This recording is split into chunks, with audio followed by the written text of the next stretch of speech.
Members have asked me if it really is worth it to have a separate camera for your web calls, and it's a good question. And it really depends on how you're using it and what you're trying to accomplish, who you're talking to. So for example, if you're talking to your team members and you're using web calls as a way to stay in touch, the camera that's sitting on your laptop will work just fine. But if you are presenting to investors, if you are speaking to clients, if you are presenting at an association meeting, you may want to upgrade your equipment a little bit. So we're going to go over a few options here to explore what you can do. And these are all things that we've tried at AFIRE, and we've had good success with them. So that's why we're recommending them. Obviously, there's lots of other equipment you can choose out there, and it depends on what you find.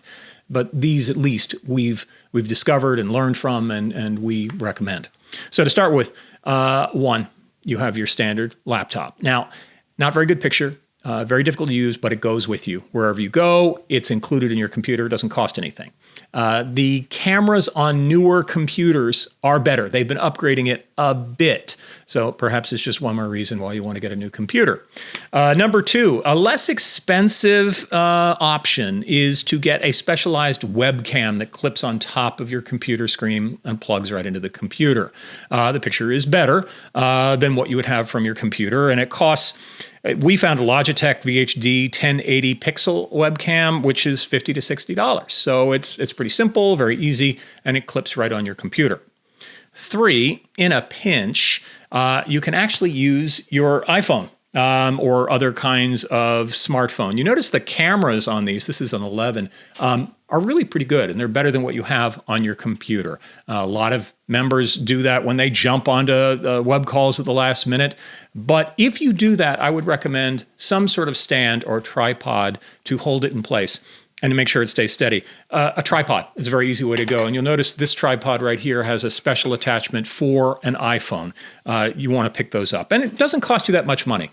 You can find all sorts of attachments. We have one that we've used a bit in our office, which is the Lamical gooseneck phone holder. It's $20. You can get a tripod too if you want for about $20. You could spend hundreds and hundreds of dollars on a tripod, but you don't need that. All you need is something that holds it in place. Finally, there is a first-class option and the best path forward for any presenter. And that is to use a DSLR camera or higher quality camera in general as your webcam. I personally use Canon's Rebel DSLR camera, which cost me around $350. And you can spend as little as $200 or as much as thousands of dollars to get a camera like it.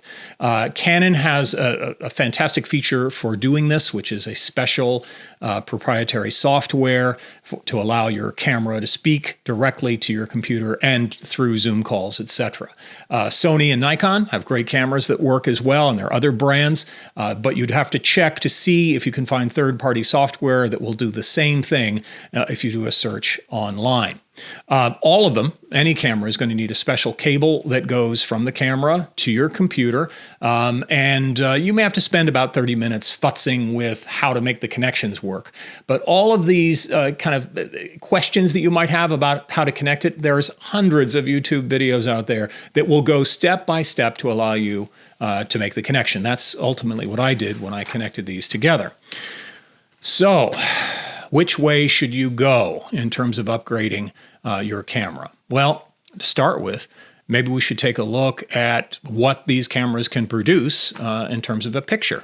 So let's compare side by side what these images look like on the different cameras. The first camera is a MacBook Pro integrated camera. Basically, you open up the laptop and there's the image that you see. Secondly, here is the image that comes off of an iPhone 11. The only downside that I can see on this, it's actually a pretty darn good image, is that you get a square instead of a rectangular image. So it looks a little bit different compared to folks that perhaps are on their laptop computers. The third image. Now, this is a very different kind of image. And the reason is it's coming off of a Canon DSLR camera. You can also use a mirrorless camera, but they're a lot more expensive. You might see some delay between the sound and the picture. But other than that, it's probably the best image that you can have on a Zoom call. And that's why the DSLR option is first class. Now, good lighting can really make a difference, and I'd strongly recommend that you check out our video on lighting tips for web calls. But this really makes a difference. And, a lot of people will put special backgrounds behind them with their company logos on it. But the quality of your picture can really represent your company and really upgrade your brand. So that's why I use and strongly recommend that you use a DSLR or mirrorless camera. It's worth it.